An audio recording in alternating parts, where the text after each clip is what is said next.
ID ஊழியர் கவினின் ஆணவ கொலை தொடர்பாக அவரது பெற்றோர் மற்றும் உறவினர்களிடம் நெல்லை மாநகர காவல் ஆணையர் நடத்திய பேச்சுவார்த்தை தோல்வியில் முடிந்துள்ளது.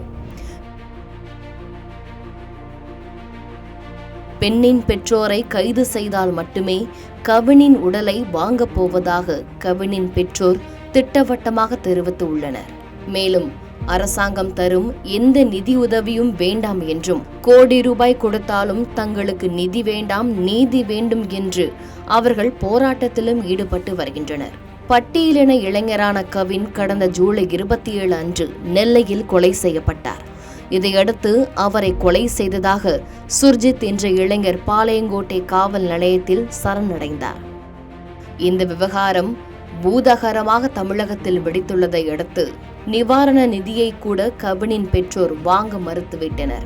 இந்த ஆணவ கொலை தொடர்பாக சமூக வலைதளங்களில் பல்வேறு கருத்துக்கள் பரவிக்கொண்டிருக்கும் நிலையில் கவினின் காதலியான அந்த பெண் தற்பொழுது தான் கவினை காதலிக்கவில்லை என்றும், அவர்தான் தன்னை காதலித்தார் என்று கவினின் காதலை கூறுவது போன்ற செய்திகள் தற்பொழுது சமூக வலைதளத்தில் பரவிக்கொண்டிருக்கிறது.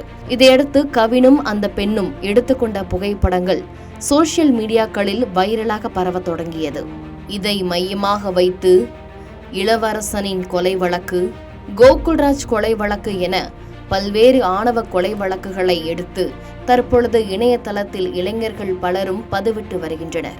மேலும் பெரும்பாலான அரசியல் கட்சிகள் இந்த ஆணவ கொலை தொடர்பாக எந்தவித அறிக்கையோ எதிர்ப்போ வெளியிடவில்லை என்றும், காவல்துறையும் ஒருசார்பட்சமாகவே தங்களது நடவடிக்கைகளை எடுத்துக்கொண்டு வருவதாகவும் கவினின் பெற்றோரும் குற்றம் சாட்டி வருகின்றனர். இந்நிலையில் கவினின் தந்தையும் பேசியது தற்பொழுது சர்ச்சையாக வெடித்திருக்கிறது. எனது மகனை கொல்வதற்கு முன்பாக அவர்களுடைய மகளையும் கொன்றிருக்க வேண்டும் என்று, அப்படி அவளையும் சேர்த்து கொண்டிருந்தால் நான் இன்று ஒரு துளி கண்ணீரையும் விட்டிருக்க மாட்டேன் என்றும், அதற்காக நான் வருத்தப்பட மாட்டேன் என்றும் அவர் கூறியிருப்பது பேசுபொருளாகி இருக்கிறது.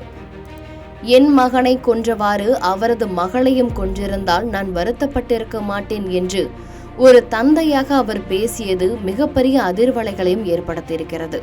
பையன் பழகினாவா மகளை வெட்ட வேண்டியதானே? மகளை வெட்டினா இந்த மாதிரி சம்பவம் நடந்திருக்கவே மாட்டோம். அவன் மகளை அவ்வளவு 7 வருஷம் பழகுது. அவன் கற்பை எழுதிக்க மாட்டாள் என் பையன்கிட்ட.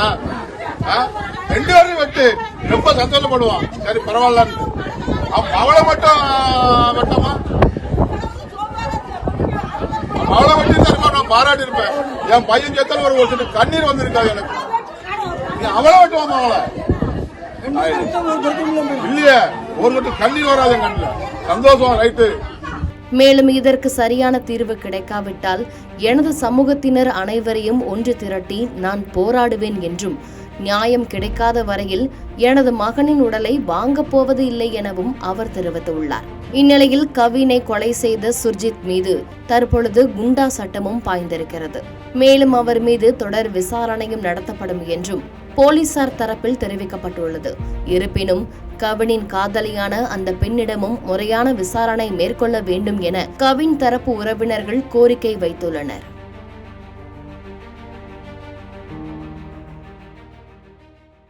செய்திகளை உடனுக்குடன் தெரிந்து கொள்ள கீழ்கண்ட கேபிள் மற்றும் டிடிஎச் நெட்வொர்க்குகளில் எம்நாடு செய்தி தொலைக்காட்சியை காணுங்கள்.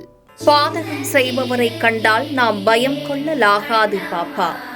மோதி மிதித்துவிடு பாப்பா, அவர் முகத்தில் உமிழ்ந்துவிடு பாப்பா. அண்மை செய்திகளை உடனுக்குடன் தெரிந்து கொள்ள இணைந்திருங்கள் எம்நாடு தொலைக்காட்சியுடன்.